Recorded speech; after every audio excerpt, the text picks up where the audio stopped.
So again, this is a classic physics problem. And the idea is if you could drill this hole through the planet and drop something in on one side, how long would it take to go to the other? Now, the interesting application of this problem isn't this. Although this is a fun little physics problem, the interesting application of this problem is that you can show using a little trig that it doesn't matter where you drill the hole, the time it takes will be the same.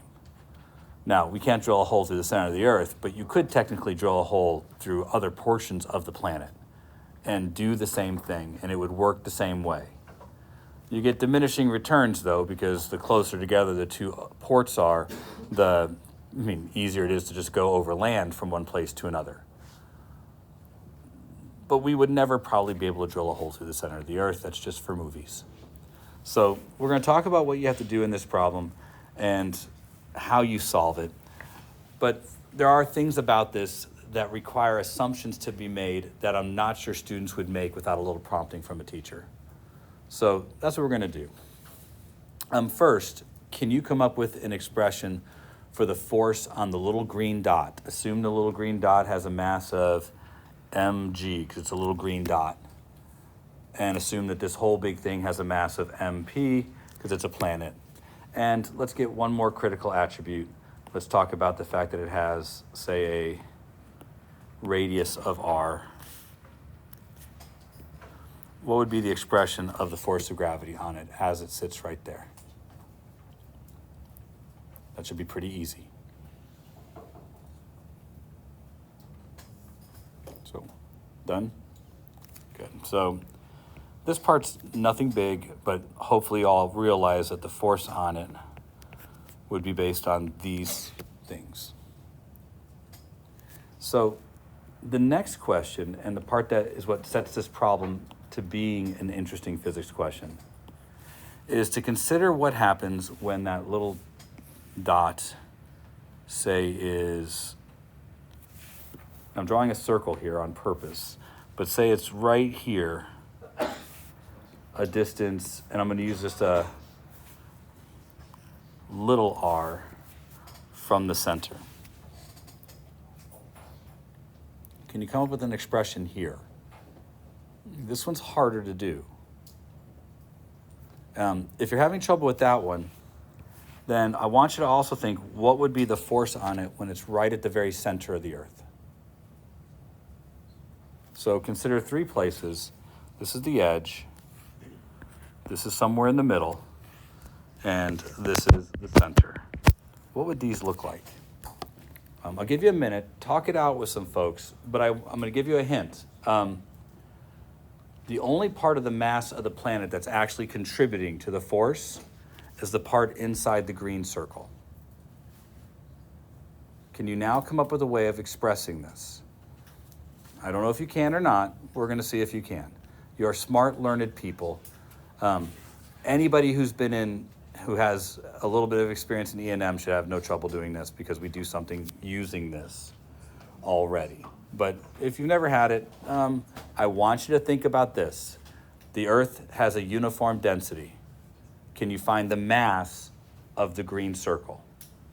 The part of the Earth inside the green circle. You should be able to find an expression for the mass with the information presented because you all successfully passed geometry. To do. The force at the center is 0, right? Because there's equal mass in all directions, pulling at it in all directions. So what we get here is something that transitions from here to 0. So as r gets smaller, whatever we get there should also get smaller. That's why I wanted all three of them here, because we should be able to come up with an expression that turns into this when little r equals big R, and turns into this when little r equals 0. That's what we should be able to come up with. I said that the planet is of uniform density. Density is mass per volume. So the density of this planet is mp divided by 4/3 pi r cubed. That's the density of the planet. That's important because if I want to know what the mass inside this circle is. So I'm going to call this the mass circumscribed or the mass inside. I'll just put MI something. The mass inside will have to be the mass inside divided by 4/3 pi r cubed. It's of uniform density. So the density of the whole thing has to be equal to the density of a piece. The reason that's important is what we just described. This force has to be the mass inside that circle times the mass of the green dot times g over r squared, our distance from the center. The problem is that we can't have mi here. We need the mass of the entire planet. We need the constants involved. So I want to solve this for mi, an expression that will tell me the mass inside the circle in terms of how big the planet is. So I can cancel the 4/3 pi because there's one in each of those. And I get the mass inside equals r cubed over r cubed mass of planet.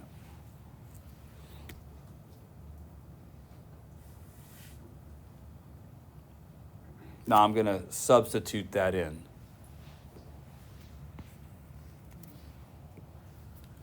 And so the force somewhere in the middle is going to be r cubed over r cubed times mass of planet, mass of green dot, g over r squared. Just subbed it in. The homework question that you have, the FRQ, takes you through this process by using rho as the density of the planet. It gives you a symbol to use here and then asks several detailed questions to try and get you here. Now, I'm just going to rearrange this a little bit and give myself a little bit more space. Force in the middle, cancel the r squared with two of those r's, and I'll get mp mass of green dot g over r cubed times r.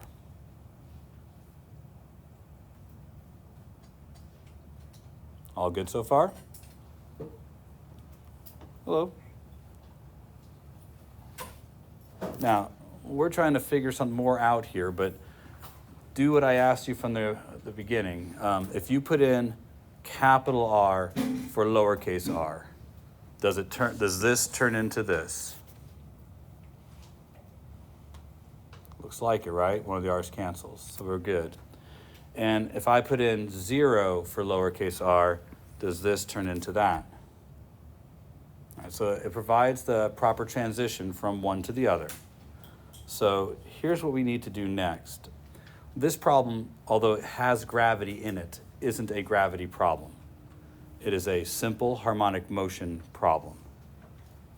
So now that we have an expression here, I want you to think about what would actually happen under the circumstance where you drop the thing through the center of the hole. Would it not pick up speed until it reaches the middle, right? Being pulled downwards the whole time. And once it makes it to the middle, it's at equilibrium because the force on it is 0. Just like if it were attached to a spring, it would reach an equilibrium position, but it'd be traveling as fast as possible. And then when it makes it, say, to here, what will be the direction of the force on the green dot when it's there? Up or down? Up. Is that going to be speeding it up or slowing it down? So eventually it'll make it here. Is it likely to stop when it gets there? I mean, it will have traveled equidistance on the other side.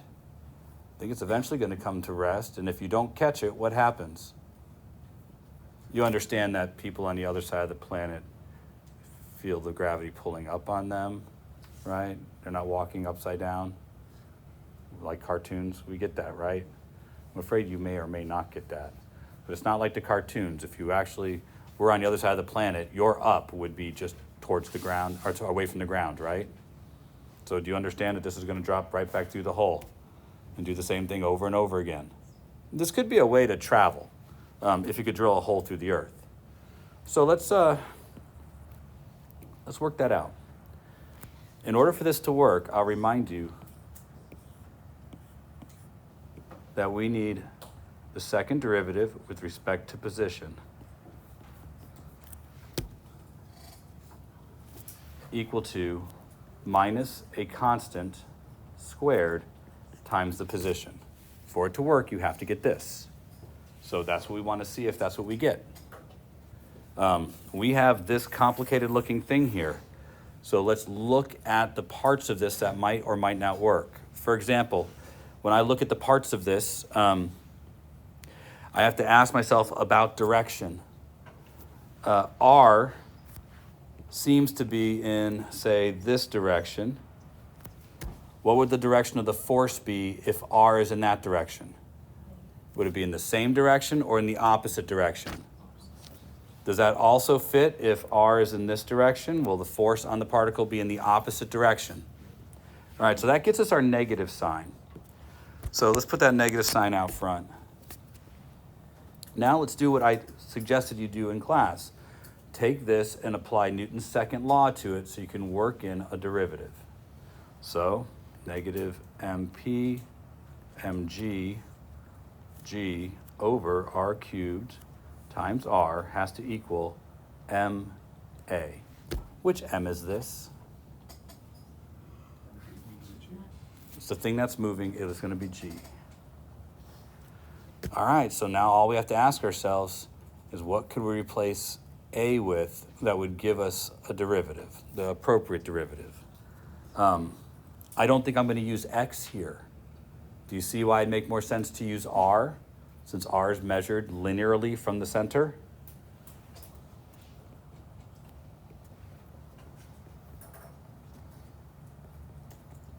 I think we're really close. All I need to do now is put it in the same form, which means dividing out by the mass of the green dot.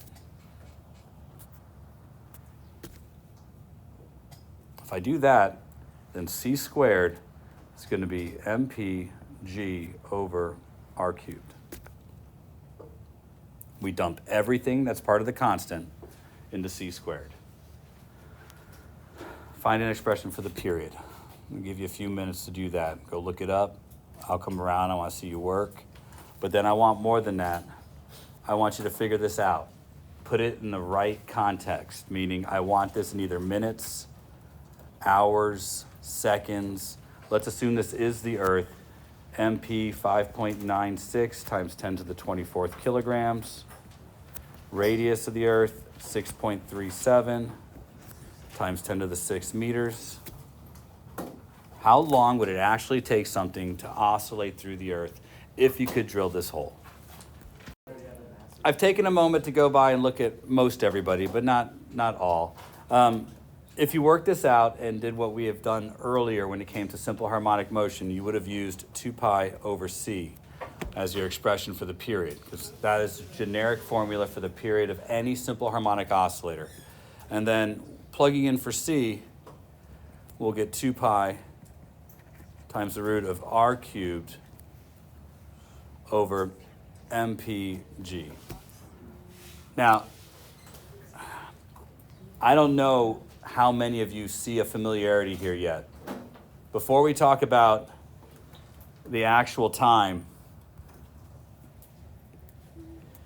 use the stuff we talked about so far this unit, not the old unit, but this unit. What would be the period of an object that was in orbit very close to the radius of the Earth? Now, this is a different process, but you should remember how to do it. Net force equals ma, force equals mp, mg, g over r squared, and 2 pi r equals v times t. This should be obvious. We've done this already once. Run it real quick. Find period for an object in circular orbit. I'll wait 60 seconds for it to dawn on at least one of you.